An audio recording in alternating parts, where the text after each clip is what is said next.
Haleluya, Shalom Bapak Ibu Saudara yang dikasihi Tuhan. Kembali kita berjumpa pada hari Selasa 1 April 2025. Kita akan memasuki pembahasan seminggu bersama pelajaran dari kisah ular tembaga. Hari ini adalah hari yang pertama dengan judul Jiwa yang Putus Asa.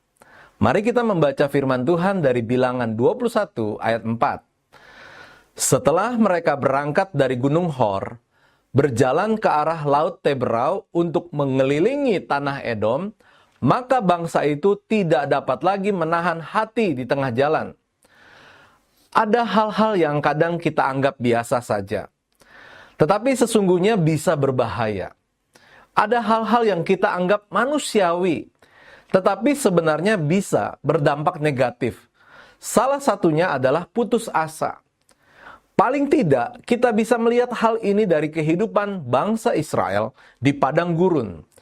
Secara khusus, yang akan kita perhatikan adalah kisah ular tembaga.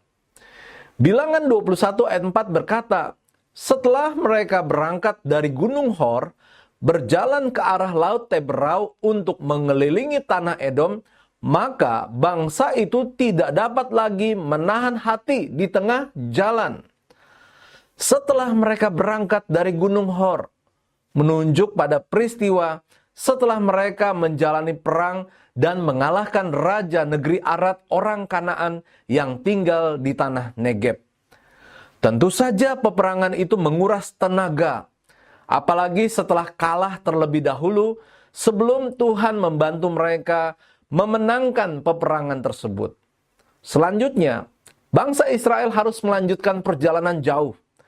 Dikatakan bahwa mereka berjalan ke arah Laut Teberau untuk mengelilingi tanah Edom. Rute langsung ke Moab melalui lembah-lembah Edom ditutup bagi mereka. Terdapat dalam Bilangan 20 ayat 20-21. Maka mereka terpaksa berbelok ke selatan. Jalur mereka melewati Arabah. Dengan demikian, mereka berada selama beberapa hari di Arabah, yang adalah dataran pegunungan dari pasir lepas, banyak kerikil yang meskipun ada semak-semak rendah, tetapi merupakan tempat yang panas. Bahkan tidak menutup kemungkinan ada gangguan alam, yaitu badai pasir dari pantai Teluk. Oleh karena itu, bangsa itu tidak dapat lagi menahan hati di tengah jalan, atau jiwa orang-orang itu putus asa karena perjalanan itu. Mereka kecewa karena mendapati diri mereka begitu dekat dengan batas-batas tanah perjanjian tanpa dapat memasukinya. Mereka juga kesal karena ditolaknya perjalanan melalui Edom, dan sepertinya tidak ada campur tangan ilahi yang menguntungkan mereka. Mereka sebal karena perjalanan memutar melalui rute yang panjang dan berliku-liku, melewati bagian terburuk dari gurun pasir, dan ketakutan akan terjerumus ke dalam kesulitan-kesulitan baru. Semua ini menyebabkan depresi, jiwa yang mendalam. Namun, seperti biasanya, kekecewaan ini diikuti oleh luapan gerutu yang hebat karena kelangkaan air dan ekspresi tidak senang terhadap mana. Manusiawikah apa yang dilakukan bangsa Israel? Ya, manusiawi. Namun, mereka tidak sadar akan bahayanya jika selalu putus asa seperti itu. Bahaya ini atau dampak negatifnya bisa kita lihat pada bagian selanjutnya dari kisah ini. Sekarang ini kita juga melakukan perjalanan melalui padang gurun dunia.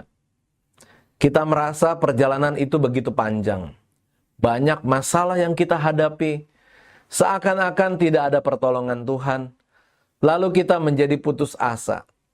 Ingat, perjalanan jauh itu diizinkan Tuhan untuk melatih kita. Jangan putus asa, karena putus asa hanya berdampak negatif bagi kehidupan kita selanjutnya. Tetap semangat dan tetap bersandar kepada Tuhan.